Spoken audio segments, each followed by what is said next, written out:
estar en San Lorenzo, además lloviendo. Esto es casi haber traído un poco la lluvia, ¿no? Ojalá sea así. Me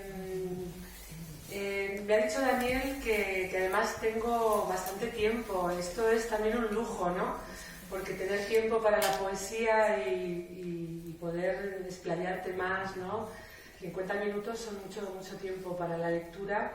Intentaré hacerlo lo más ameno posible y lo más emocionante posible, porque soy de las que pienso que la poesía está hecha para eso, ¿no? Para producir un efecto que tiene que ver con la emoción, con la verdad, con despertar en el otro, en la lectora, en el lector, pues algo que tiene que ver con su propia vida, con su propia emoción, ¿no? Porque si no hay esa comunión, realmente lo que uno pueda decir de uno mismo no tiene demasiado sentido, ¿no? Se convierte en algo anecdótico.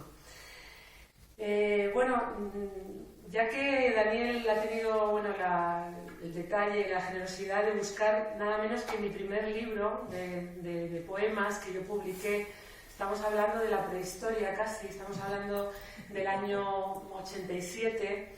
Yo tuve la suerte de ser accessit del premio Adonais de poesía. Quizá ustedes saben que el Adonais es un premio que no tiene dotación económica, tampoco la tiene ahora, y sin embargo es un premio que durante mucho tiempo fue muy prestigioso, ¿no? La verdad es que era un buen comienzo para una joven poeta poder tener este galardón. En mi caso fue un accessit compartido, pero es verdad que me abrió muchas puertas, ¿no? Y sobre todo me hizo creerme que realmente podía continuar escribiendo. Entonces, ya que tengo el libro, yo no lo había traído porque otro fenómeno que ocurre con los poetas, creo yo, es que el primer libro siempre nos da como mucho pudor, ¿no? Yo, de hecho, no he visitado este poemario desde hace años, ¿no? Es como que me da no sé qué abrirlo porque, siento que hay mucha distancia, ¿no? De lo que ahora quiero proponer al lector a lo que era capaz de proponer en este primer libro, pero creo que es una buena cosa perderle el miedo y leer algún poema, ¿no? De este libro. El libro se llama Del mar bajo los puentes. Voy a leer 2 poemas cortitos. Este se llama El niño amaestrado. Miraba sus piececitos tapiados como tallados litorales.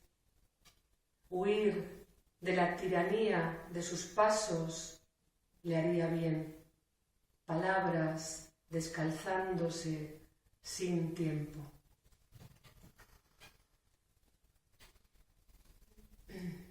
Y este otro poema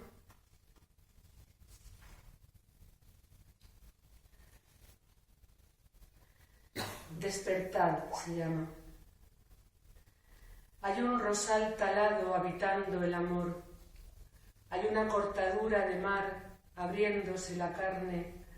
Un rumor de playas recorridas de arena ante íntimas selvas y salas de hospital.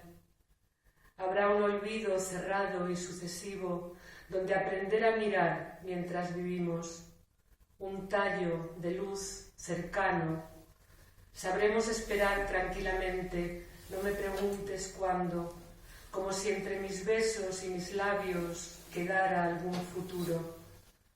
Temporal que crece y no puede habitarnos, feroces besos hundidos en los labios, delgados peces entre jacintos de espuma. Es curioso, ¿no? Como uno de pronto, ¿no?, recuerda, pues cómo uno cuando es joven y está empezando a escribir busca la adjetivación, ¿no? Busca que cada verso sea memorable, ¿no? Que suene y que cada verso sea un hallazgo, ¿no? Y está siempre preocupada por lo que es no la retórica, pero sí el asombro, ¿no? El asombro formal, continuo, ¿no? Y yo ahora estoy en otro momento, claramente, pues porque uno pues va madurando, y ahora pienso que es al contrario, realmente ser capaz de decir de manera más directa, eligiendo muy bien y sopesando muy bien las palabras, creo que es casi el objetivo de la poesía, ¿no? Lo demás puede ser un exceso, ¿no? Entonces, bueno, yo tiendo un poco más a eso ahora, ¿no? Me voy a centrar sobre todo en la lectura de mis 2 últimos poemarios publicados en Barleby, que están disponibles ahí en la puerta, ¿no? Gracias a la librería Quesada, ¿no? A la que agradezco que esté aquí sirviendo los libros. Me refiero a La Casa Grande, que salió publicado en el año 2018, y a 18 ciervas, que efectivamente, como decía Daniel, se presentó ayer en Madrid. Fue una presentación realmente asombrosa, muy, muy hermosa, muy, muy emocionante, mucha gente, muchos amigos queridos, compañeros, ¿no? La verdad es que se llenó la sala, fue en la Biblioteca Eugenio Trías, y un poco con esa resaca, ¿no? Pues tengo muchas ganas también de compartir con vosotros este nuevo poemario, ¿no? Yo soy una poeta bastante lenta, no suelo publicar mucho, de hecho es verdad que es el 7º poemario que publico en mi vida y ya voy teniendo unos años. Quizá más adelante os confieso la edad que tengo, por ahora no me atrevo, pero ya son algunos, ¿no?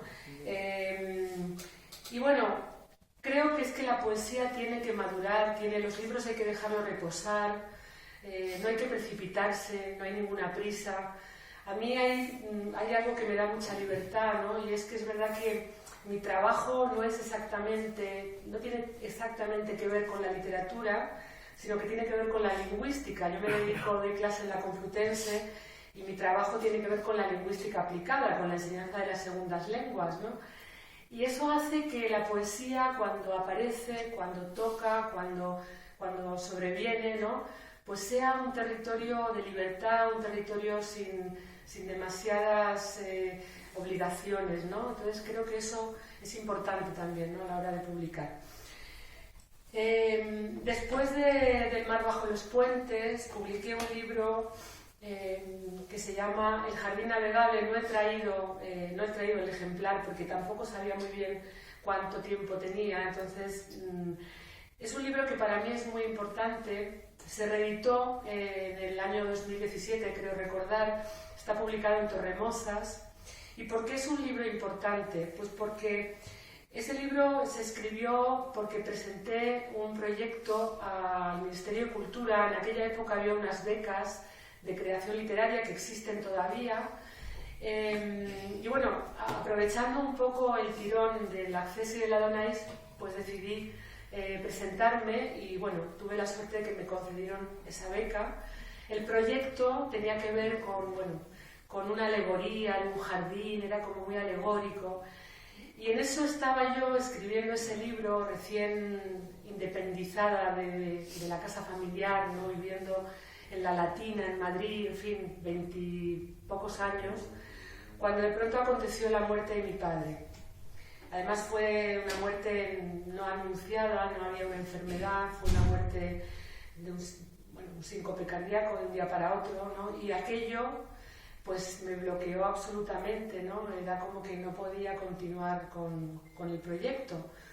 Hasta que me di cuenta que de lo que se trataba realmente era de lo contrario, era de hablar y de escribir, ¿no?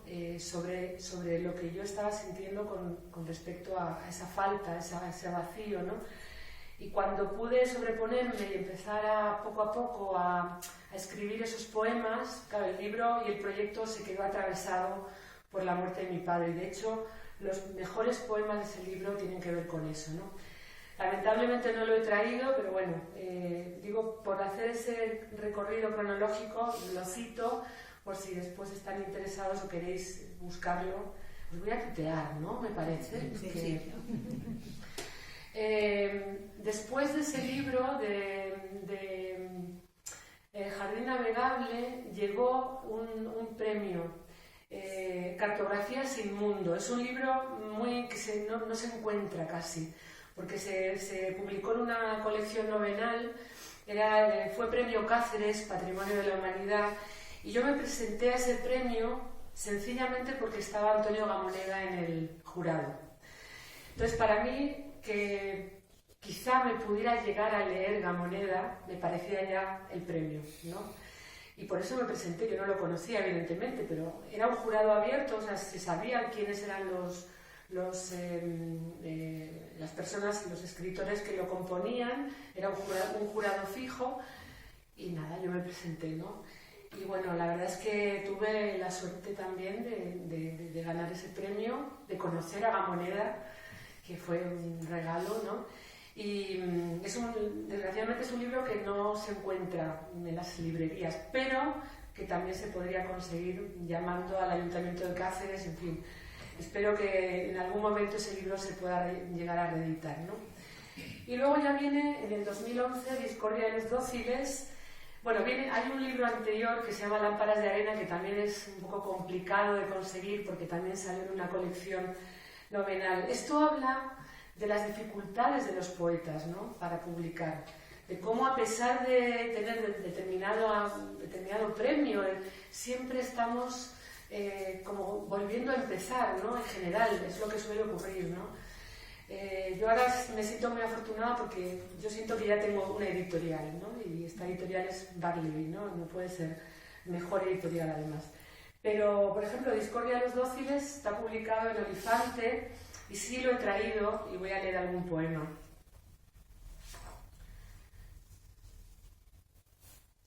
Poética se llama este poema.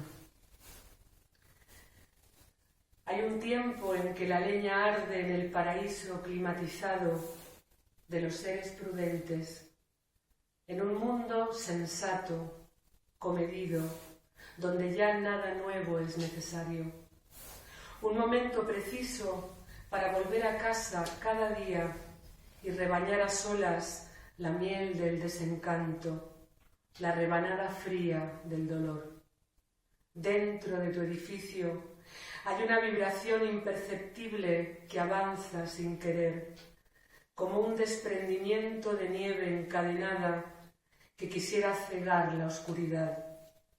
Es el frágil temblor de una luz que iniciara su descenso, la quemadura blanca de una noche interior que se vacía en el mismo momento en que la nieve desbroza su letargo, su breve oscuridad. Y una niña olvidada sostiene en algún mundo una cerilla, minúscula claridad que emana de la sombra y del silencio. La clarividencia de la noche borra los espejismos de la luz. Ya solo es cierto que esa luz nos obliga a descalzar el alma, a contemplar por fin la otra claridad, aquella que se esconde tras la luz. Es un libro escrito muy al cobijo y al recaudo de lo que fue el 15M, ¿no? Entonces es un libro bastante comprometido que vislumbraba de alguna forma lo que luego fue el 15M, ¿no? Este poema se llama En el fondo del olvido, juega con el título de un poema magnífico de Mario Benedetti y empieza con una cita que dice: en el fondo el olvido es un gran simulacro repleto de fantasmas. Como un cuadro que ha sido descolgado a destiempo y deja una marca gris en la pared vacía, mi cuerpo se desprende más allá del olvido, ocupa su lugar. Lejos del paraíso, donde ya no es posible enmascarar el sueño desencajado del desaparecido, ni blanquear la mano atormentada del delito, ni difamar los labios en mitad de la piedra. Como el escalador, que apoya todo el cuerpo en los resquicios del vacío, paso sin ser notada, abriendo las compuertas, borrando los caminos, con la boca nodriza y los ojos ausentes. Rehén de la memoria, rememoro el olvido, ese gran simulacro repleto de fantasmas que arrastran su silencio hacia el abismo. Como el ilusionista que dibuja pañuelos en la seda del aire, me guardo inútilmente una paloma quebrada en las trincheras de la noche.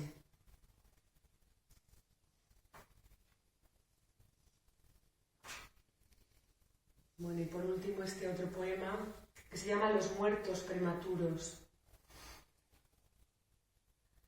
Vosotros, que vivís sosegados, que regresáis a casas iluminadas y humeantes, que fingís inquietud ante el fracaso, anclados a la duda razonable. Vosotros, que sois depositarios del ciego bienestar y surcáis cada noche los océanos blancos en barcos de pereza.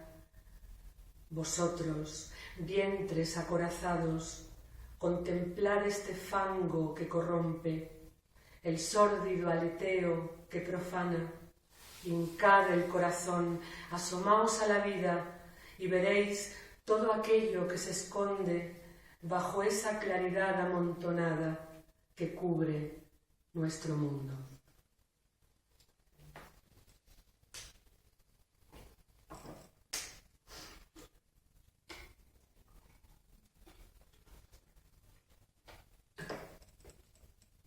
Bueno, vamos bien, ¿no?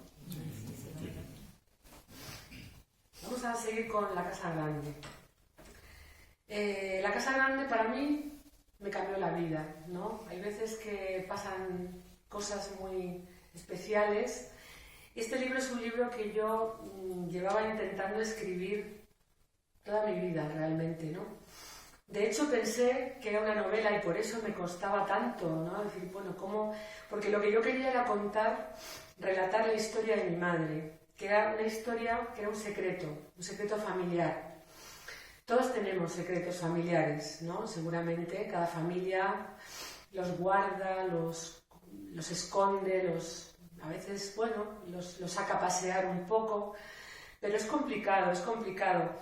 Cuando te das cuenta que ese secreto familiar te está determinando la vida, te está marcando y quieres hacer algo con él, entonces es cuando de pronto aquello eclosiona y encuentra su vía de escape, ¿no?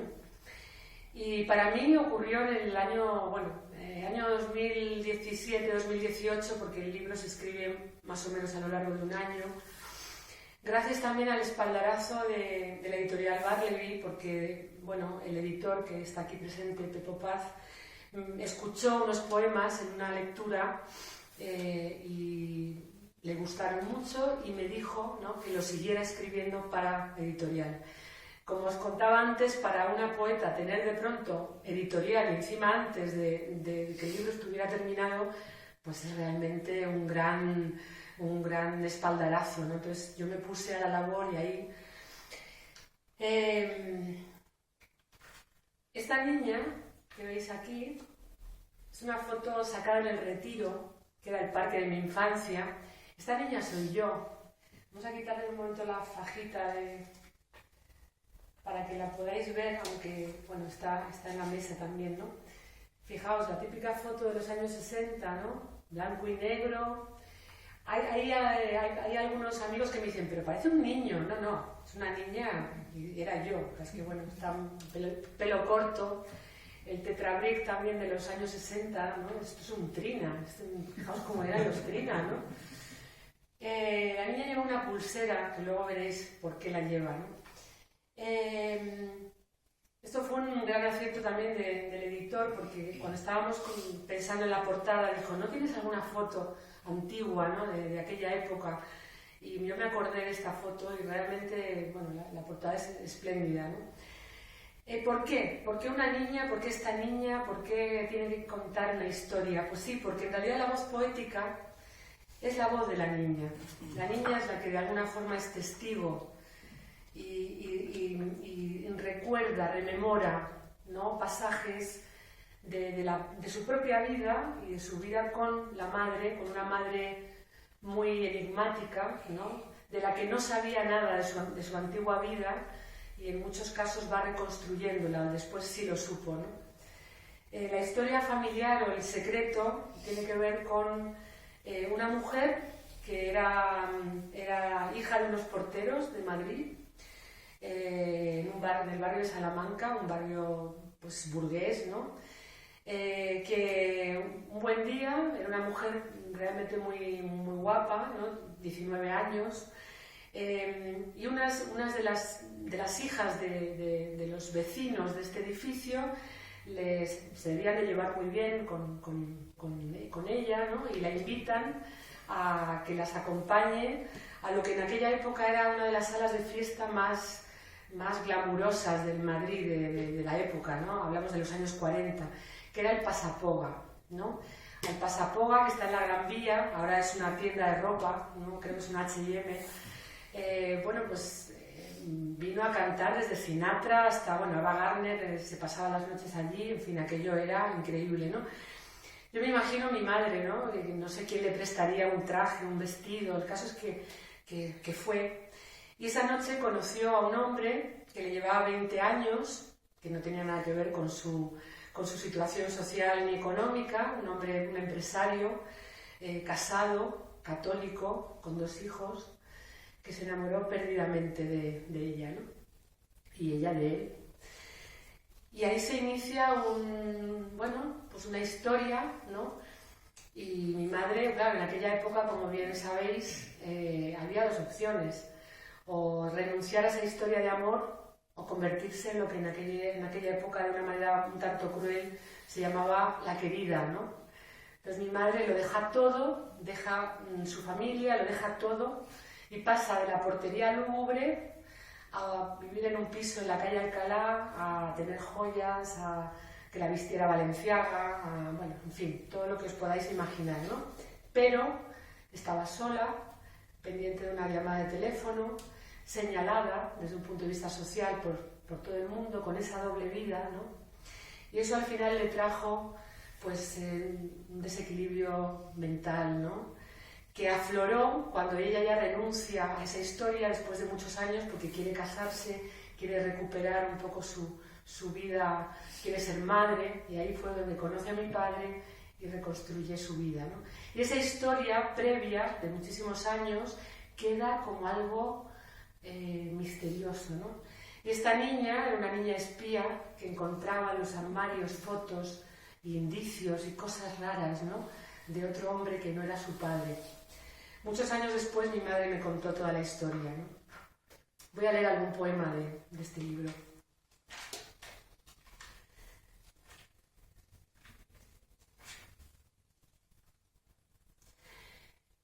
Llevo alojada en el corazón una bala de plata, la misma que mi madre no supo disparar. De la casa grande solo recuerdo aquel armario blanco encallado en aquel largo pasillo, como en un río encajonado y pedregoso. Un útero vacío que no sangrase nunca y alumbrara por dentro. En su interior, entre sábanas perfumadas, mantelerías de hilo y toallas de rizo americano, mamá nos escondía bajo llave las fotos y las cartas de aquel desconocido. Canoso y trajeado, era un hombre elegante de facciones sureñas que imantaba mi cuerpo. Lo llenaba de lámparas, con aquella sonrisa sonora y reflectante. Eran fotos de estudio, siempre de medio cuerpo.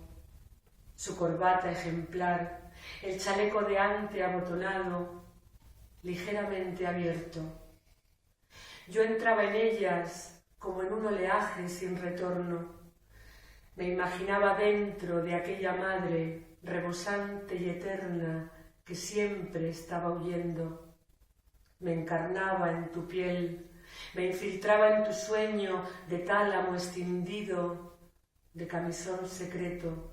Después llegaba él, y yo lo acariciaba con cada uno de tus dedos, que eran lentos navíos penetrando aquel hielo.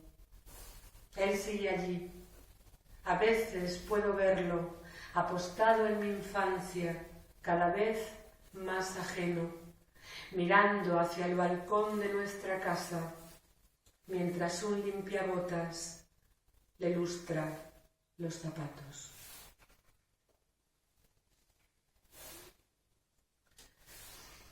Os hablaba de la pulsera de la niña, ¿no? Esta pulsera fue un regalo. Lo vi solo una vez. Tendría 4 años. Sentada en sus rodillas, sentí la claridad devorando mis manos. ¿A qué colegio vas? Mamá me sonreía. Yo jugaba a escucharos, colmando con azúcar vuestras tazas vacías. ¿Acaso fuera él quien quiso conocerme? O tal vez fue mamá la que quería.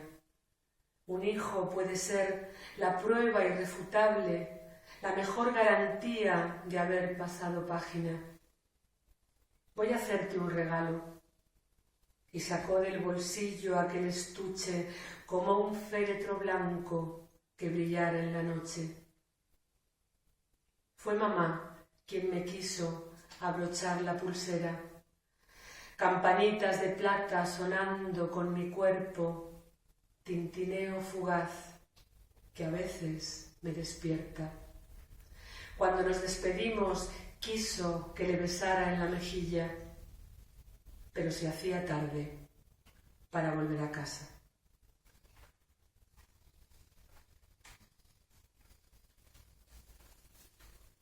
¿Cómo vamos de tiempo? ¿Bien? ¿Sí?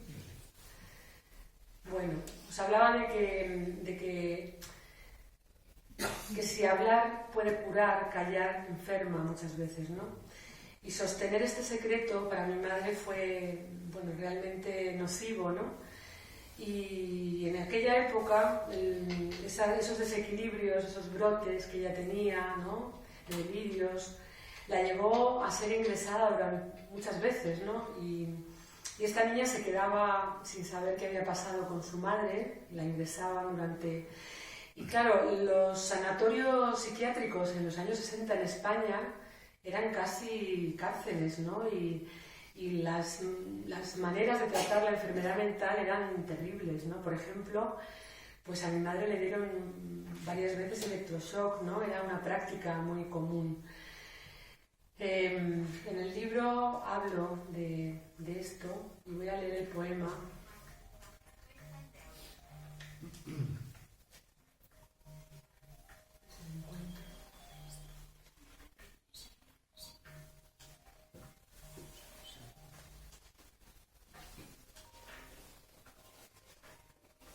Buscarlo de inicio porque...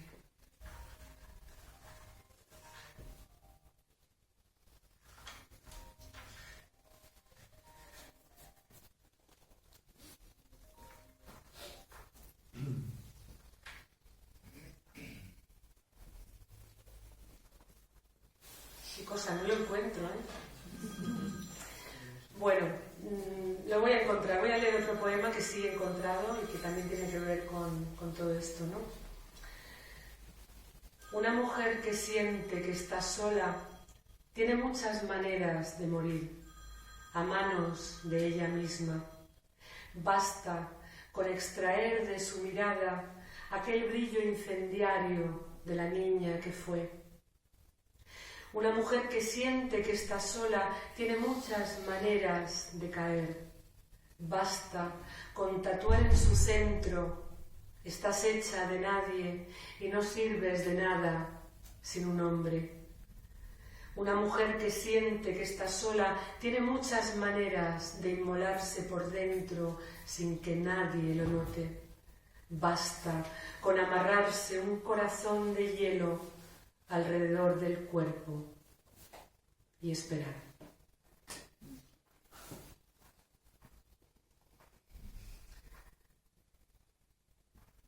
Bueno, antes de los ingresos, antes de todo esto,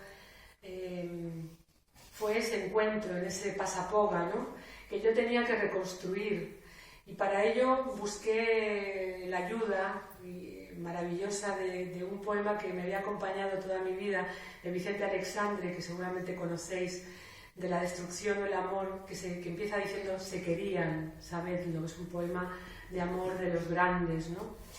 Y yo jugué a parafrasearlo, ¿no? Utilizando algunos versos que van en cursiva en el poema, e imaginé cómo habría sido esa noche, ¿no? Donde él y ella se encontraron, ¿no?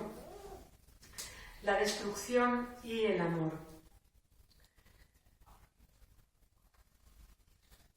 Se querían, ocultos, pusilánimes, como ratones ciegos en su rueda infinita. Al principio sufrían por la luz, se citaban de noche, primero en los tranvías de azul amaneciendo, después en los garajes, en las bocas de metro o en la senda escondida hallada en algún parque. Se rendían al arrecife calcáreo del deseo.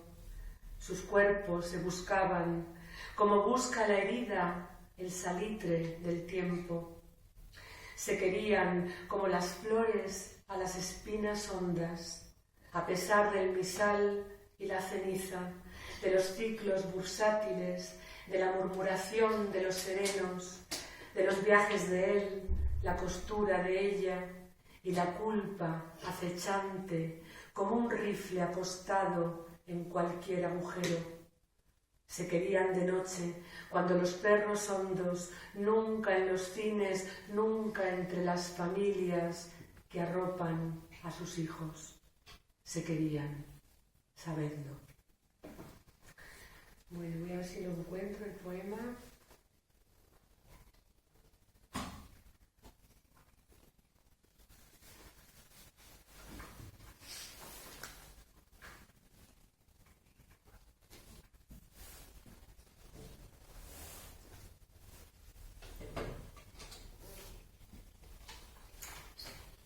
Es un poema dedicado a Dora Maar, Leonora Carrington, Silvia Plath y Alda Merini, todas ellas mujeres artistas, algunas pintoras, otras poetas, ¿no?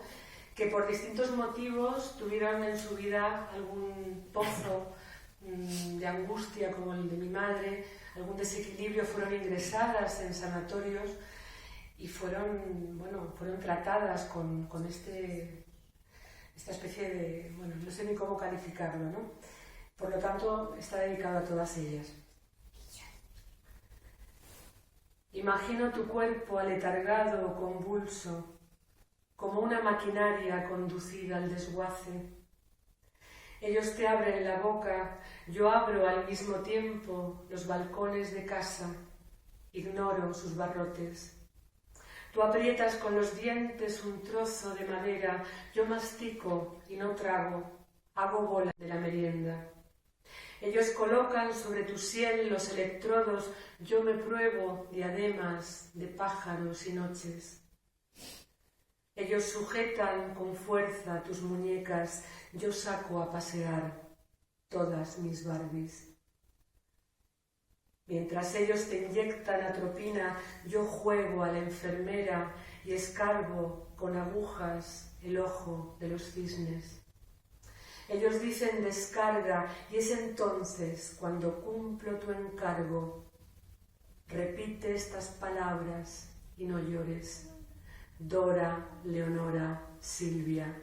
Tu tejido florece en convulsiones. Alda, Leonora, Silvia. Yo sigo allí, violácea y lacerada, pronunciando sus nombres, nuestros nombres. Dora, Leonora, Silvia, Alda, Manuela, como una casta diva. Aquel infierno se llamaba Alonso Vega. Lo dices en un cuento que escribiste después. Me ataron con correas y apagaron la luz. Y yo no quiero dejar de repetirlo. Me ataron con correas y apagaron la luz. Quiero decirlo alto y para siempre, fue en el Alonso Vega en el 72. Te ataban con correas y apagaban la luz. Bueno, y para terminar con el libro de la Casa Grande voy a leer el penúltimo poema. La lluvia es la antesala del recuerdo. Ahora llueve en Madrid y yo arrastro tu cuerpo por las calles como un disfraz de infancia comido por el fango. Y quisiera contarte que el atado de cartas sigue estando reunido en aquel escritorio como tú lo dejaste, que nada se ha perdido, excepto las palabras que no supe decir. Y ahora llueve contigo, sigue lloviendo un agua inconsolable que lava mis heridas y hace que al recordarte pueda verte de nuevo en aquel hospital respirando tus últimas palabras. De la obediencia no se sale indemne. Y ahora siento tu muerte llamando a mi ventana como un pulso de sangre, o es la lluvia que bate en el cristal con su pájaro herido, con un ala de nadie que te nombra y me dice que sigo estando allí, en aquel mes de julio, para desmantelar sin ti la casa grande. Y quisiera contarte que estuve en Benarés hace 4 veranos y tú estabas allí, a la orilla del Ganges, con los pies sumergidos y la cabeza ungida por el limo sagrado. Hija voluntariosa, desando los caminos de la sangre, nada me pertenece, ni siquiera el olvido. Ya ha cesado la lluvia, oigo tu corazón desafiante desalojando en mí su última ola.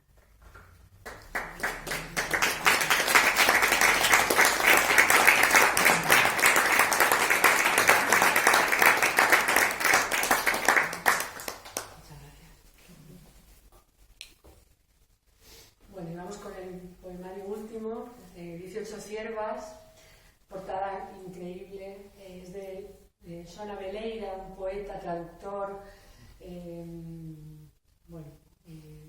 increíble, artista, es un collage, ¿no?, hecho especialmente para este libro, ¿no? Bueno, 18 ciervas es un libro complejo.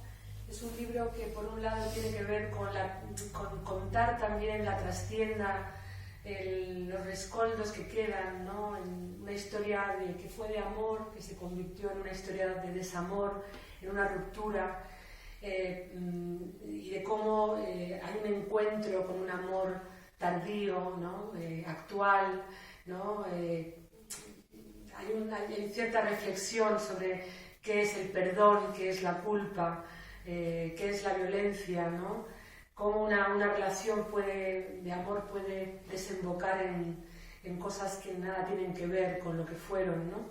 Todo eso está de alguna forma tejido en este libro, cuya estructura, por un lado, está atravesada por 18 poemas que van numerados y que todos tienen que ver con la imagen y el símbolo de la cierva, ¿no?, que ya sabemos que es un símbolo que recorre toda la literatura, ¿no? Hay tantos ejemplos, ¿no?, de ciervas en la literatura, desde la cierva blanca de Graves hasta el poema de Borges, en fin, la literatura grecolatina.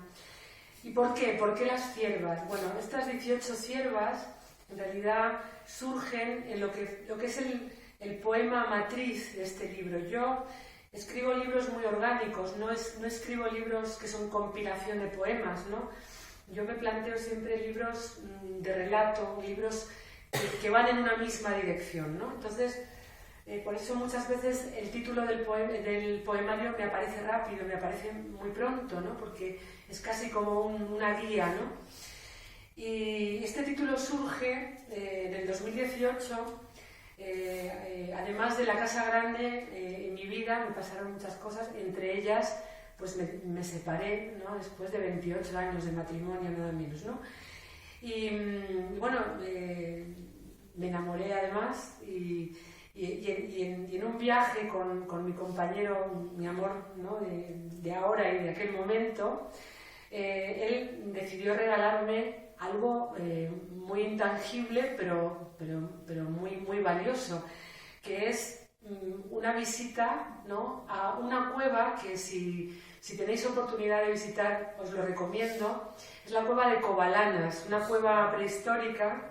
Por aquí dicen que sí, efectivamente. Es una cueva que no tiene nada que ver con Altamira, ¿no? Es muy pequeña, tiene 2 únicas galerías, ¿no? Y hay 18 ciervas pintadas de manera muy esquemática con la técnica del tamponado rojo. Bueno, pues para mí esa visita con mi amor, en esa oscuridad, con esas ciervas, éramos 8 personas nada más, fue casi una revelación, ¿no? Fue mágico, ocurrió algo. Y yo, a partir de ahí, surge un poema, que lo voy a leer ahora como el primer poema, que tiene que ver con esas ciervas. Yo no sabía muy bien si de lo que quería hablar era de esas ciervas como representación del amor universal, ¿no?, del amor del origen, ¿no? Porque yo pensaba también, ¿por qué siempre pensamos que estas pinturas prehistóricas han sido pintadas por hombres, ¿no? Y a mí me parecía que esas ciervas habían sido pintadas por mujeres, ¿no? Porque aquello no tenía nada que ver con la propiciación a la caza, no era otra cosa, ¿no? Bueno, no sabía muy bien por dónde iba a salir aquello y apareció un poema de amor, un largo poema de amor que ahora voy a leer, y desde ahí yo ya supe que el libro se llamaba 18 ciervas. Decía al principio que es importante dejar reposar las ideas, los libros, los poemas, no precipitarse, ¿no? Y bueno, gracias a eso el libro fue articulándose y fue apareciendo también la necesidad de hablar de lo anterior, de poner punto a lo anterior, de hablar del desamor, de hablar de cómo había terminado esa relación anterior. Se me impuso, ¿no? O sea, yo no lo busqué realmente, ¿no? Porque en todo esto siempre es la poesía la que manda, o debería mandar, ¿no? No es tanto lo que yo quiera contar, sino lo que la poesía quiere contarme a mí, de mí misma, ¿no? Entonces, y ahí se convirtió en un libro que, bueno, vais a ver que hay poemas de desamor, poemas algunos duros, y poemas de amor, ¿no? Entonces, voy a empezar leyendo el poema de Covalanas.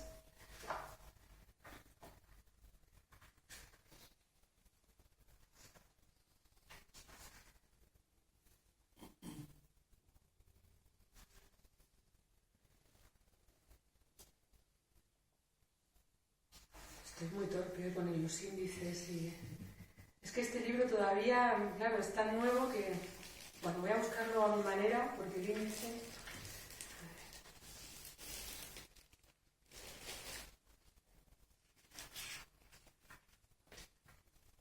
Además es un poema que ayer no leí, de hecho, aquí está. 8 de agosto de 2018.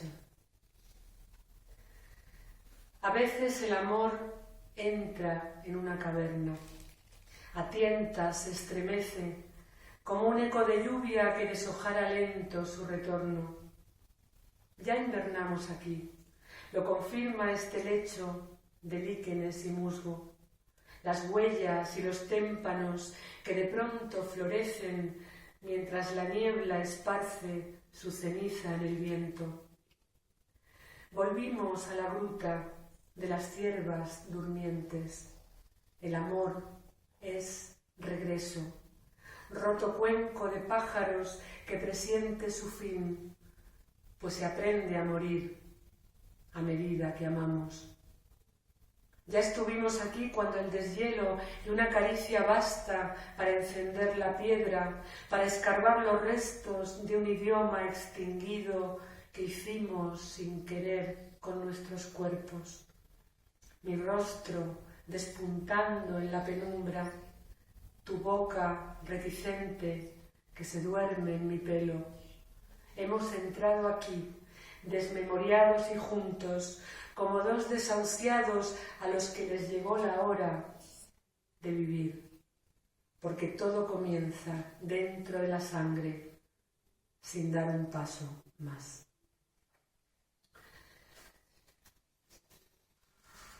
Luego en el libro hay otra revelación, ¿no?, que es la aparición de la cierva como interlocutora, ¿no? Hay como un diálogo interno, como un diálogo interior, que en la lectura en voz alta no se va a entender, pero que leyendo el libro aparece marcada, ¿no? Con guiones y con cursiva. Y hay un primer encuentro como mágico, ¿no? Con esa otra voz que es reveladora y que marca luego todo el libro, ¿no? La cierva lo que le dice a esa otra voz es: hay que vivirlo todo. Esa es la gran enseñanza, ¿no? Lo bueno, lo malo, hay que vivirlo todo, ¿no? Voy a leer el poema. Vi la cierva que el bosque eligió para mí como encendida quietud tras el ramaje. No me atreví a moverme. Mi corazón cosía sus pedazos de piel entre las hojas. Solo un perfil mostraba. Era un ojo que mira como un hueso de níspero flotando en el estanque. Habló mientras la nieve se cubría de pájaros. Hay que vivirlo todo. Y en su hocico de musgo temblaba un avispero. Después, suspendido ya el tiempo, atrapada en el ámbar del instante, levantó la cabeza, su tronco moteado, sus 4 extremidades. Desde entonces me digo la verdad. Cada mañana vuelvo a la senda vacante por ver si ella me aguarda. En las horas de insomnio siento su lengua que me arde como un alga en la cara. Ya me vence el cansancio, pero si ella regresa, si la cierva viniera de nuevo a mis oídos, yo les pondría fin a estas palabras.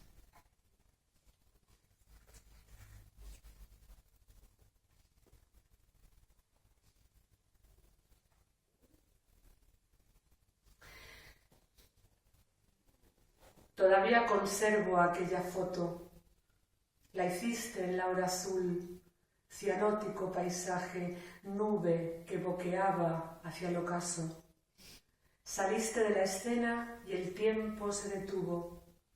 Tal vez necesitaste registrar un encuentro que ya no volvería a suceder. Sentados a la mesa, él y yo, una mujer ubicua, anotada en los márgenes. Fantasmas del futuro, parece que habitáramos dentro de una pecera. Un tendal invisible nos sostiene.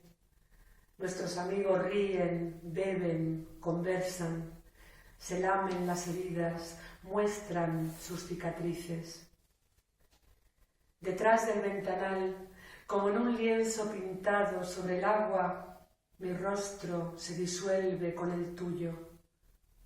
Y entonces me preguntas, ¿a qué lugar exacto del olvido lo arrojaste de ti? ¿En qué arista tu cuerpo, en qué intersticio tallaste de la nada un nuevo amor?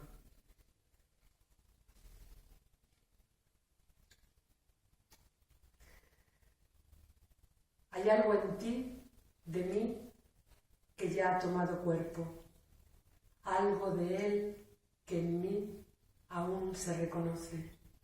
Una arritmia quizá, un vano aliento, una gangrena insomne, un resto de espejismo al final de este túnel que retumba, y dentro está mi padre que me mira y me dice: te dejé sola, hija.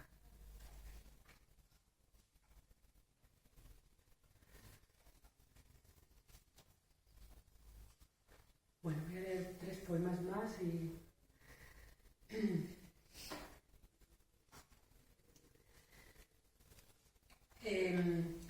claro, al ser un poemario de amor y desamor al mismo tiempo, ¿no? Tenía que diferenciarse de alguna manera.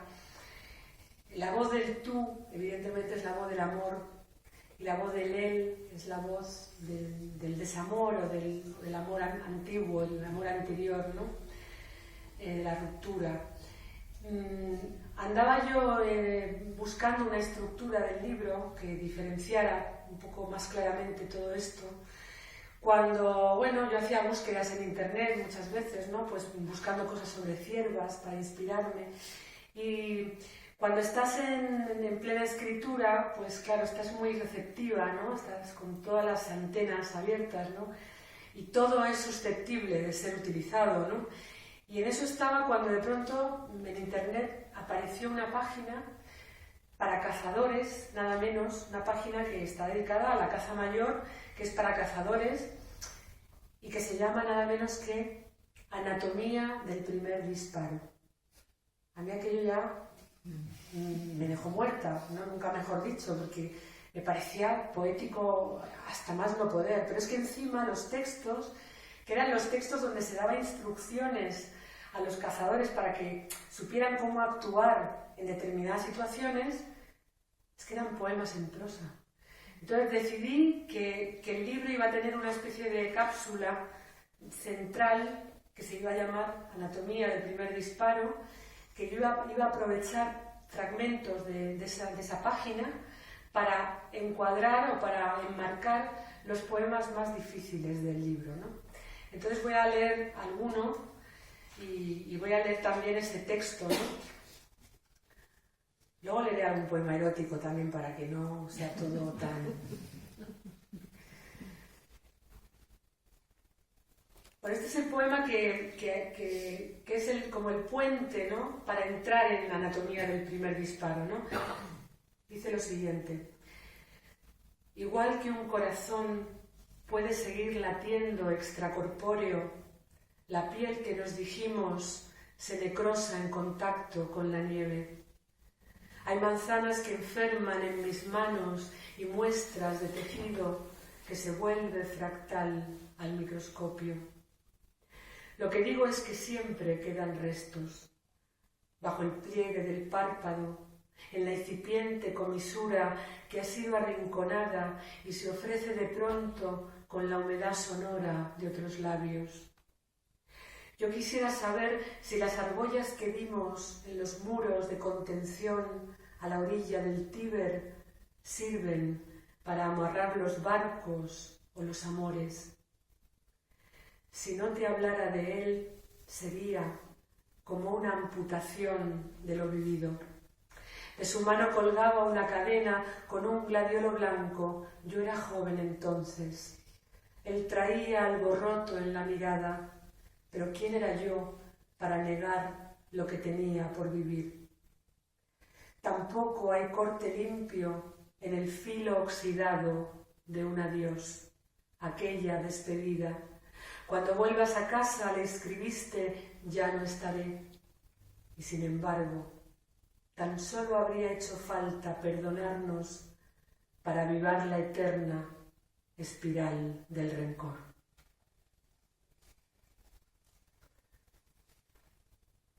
Dice el texto para cazadores: la importancia del primer disparo consiste en que según la lesión infligida tendremos o no que rastrear al animal herido.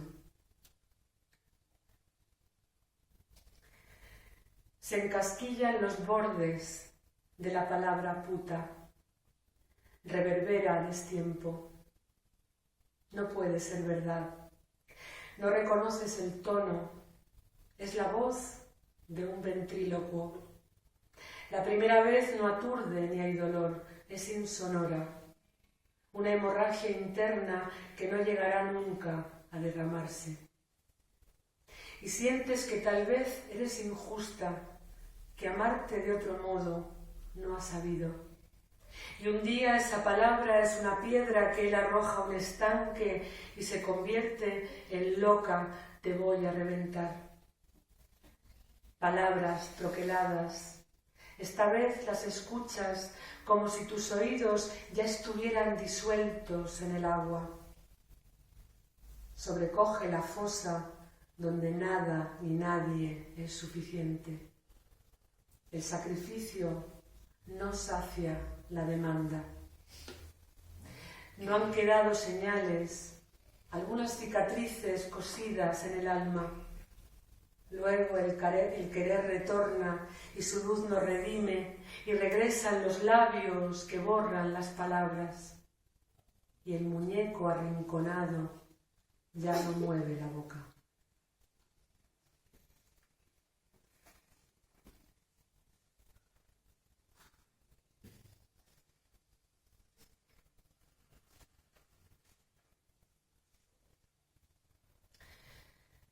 Este poema lleva una cita de Ada Salas que dice: el perdón es una categoría implícita en el daño. ¿Qué hacer con el perdón?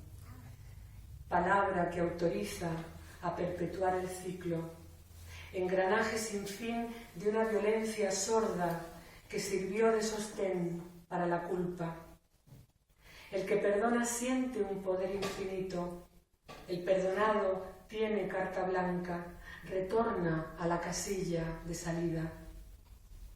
¿Hasta dónde prestamos los oídos al cortejo familiar? Severa jerarquía, amores desleídos en la leche materna. Bueno, y para terminar,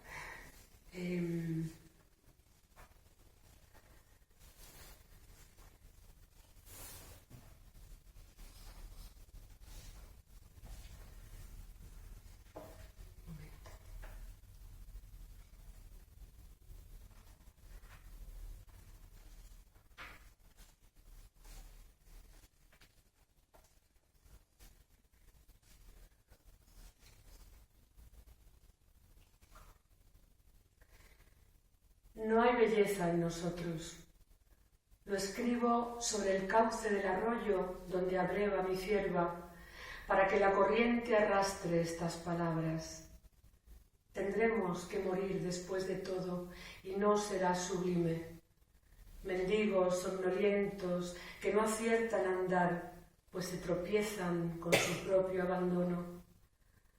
Tendremos que morir, y por nosotros no brillarán los puentes repletos de candados. Tampoco habrá homenajes. No protagonizaremos anuncios de perfume. ¿Quién honrará el fervor que nos tuvimos? Seremos como barcos que una vez se cruzaron en la niebla.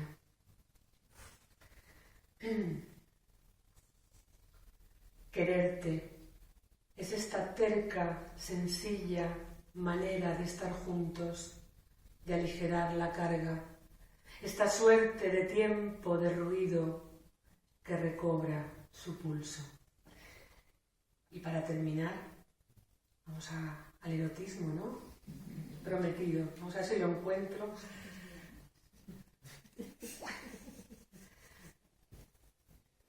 Estoy torpe yo con el...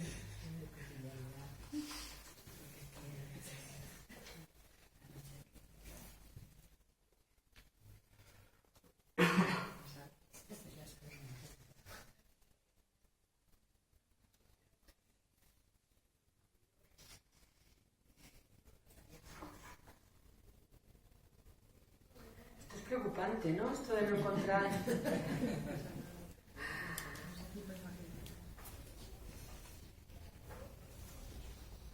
Aquí. Esto es un poema en prosa. Oigo cómo te duchas. Solo por el sonido podría deletrear tus movimientos.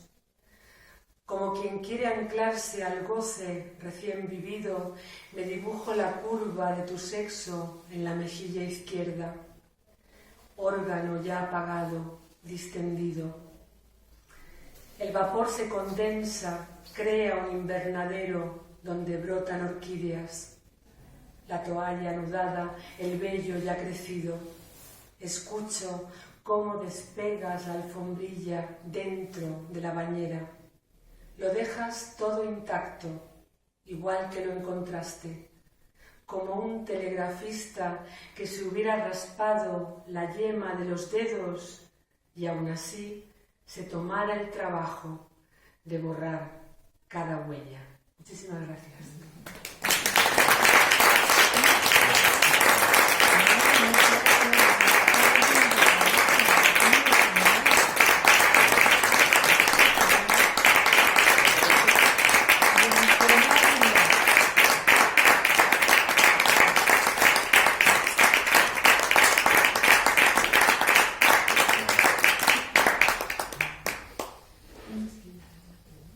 Sí, bueno, ahora viendo unos minutitos de micro abierto donde aparte de quien quiera poder compartir un poema con nosotros, si queréis hacer alguna pregunta, Rosana, o algo, yo simplemente agradecerle, quizá ya no se acuerde, pero hace unos años yo te conocí en un recital que se organizaba de poesía para caídas, que organizaba Fiorelli. Claro, sí. Pues, claro. para mí esto ha sido un pequeño autorregalo de guitarra y poder disfrutar. Muchísimas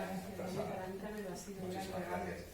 Si alguien quiere compartir un poema en el micro abierto. ¿Nadie? ¿Está el micrófono abierto? ¿Está el micrófono abierto? Sí.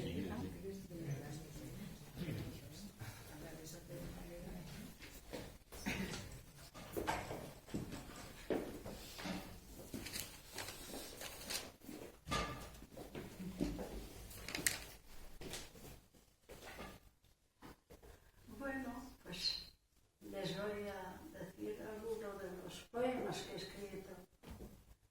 Comienzo.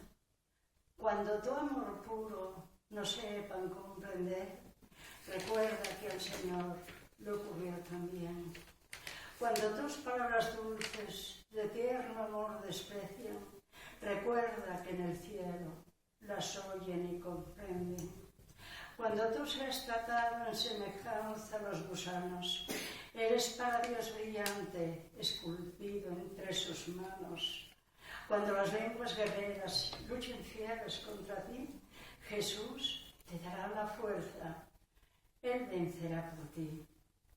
Ama al que odia tu vida, ama al que no la comprende, ama al que dardos de fuego a cualquier lado desciende.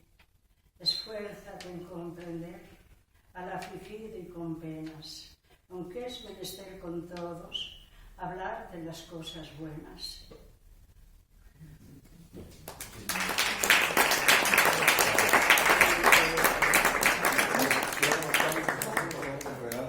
Gracias. Vamos a ver, pues, porque hay más que una persona más.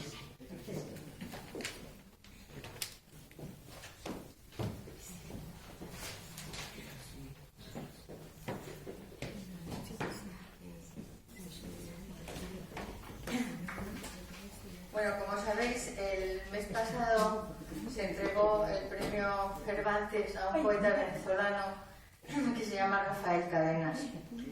Es un poeta ya muy mayor, pero muy importante, cuya obra se considera clave para el análisis profundo de la realidad a través de la lírica.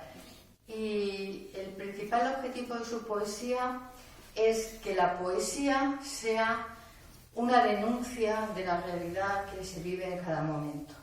Entonces escribió un poema que se llama As Poética, en el que defiende eso, que la poesía tiene que ser un compromiso, que el poeta se tiene que comprometer con lo que está pasando en el momento en que está viviendo y denunciarlo.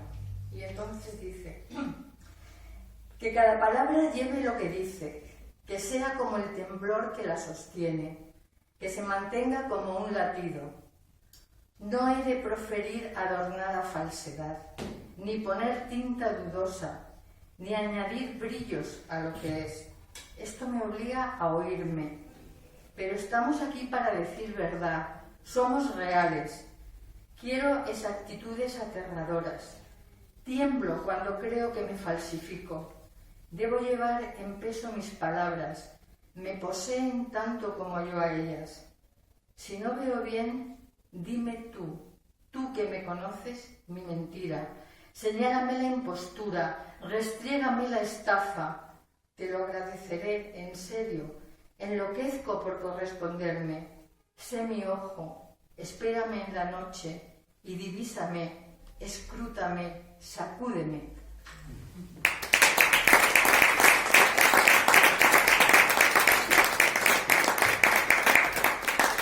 ¿Alguien más?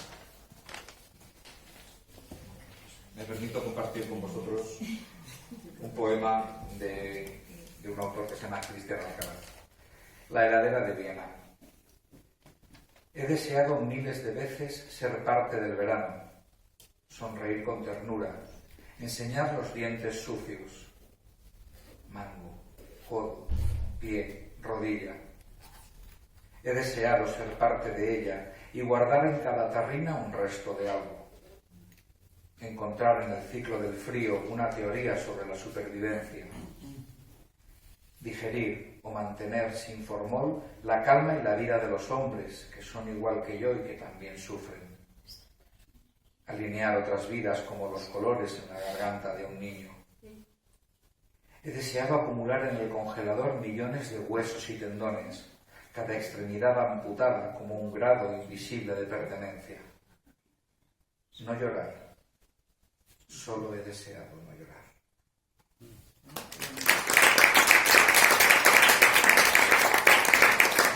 Muchas gracias de nuevo a todos y a todas por venir, a Rosana, a la librería Quesada por apoyarnos en la venta y distribución de los libros. Creo que la siguiente fecha, corrígeme si me equivoco, creo que es 19 o 20 de junio. 19 de junio. Todavía no tenemos a la persona confirmada, pero bueno, lo anunciaremos por redes. Estamos en Facebook, en la Asociación Cultural Florida Blanca. Y también os recuerdo que tenemos abierto todavía el plazo de recepción de trabajos para el primer certamen de poesía de la Asociación Cultural Florida Blanca. Os invito a que participéis. Muchísimas gracias. Si alguien quiere que le dedique el libro o algo, estoy a vuestra disposición.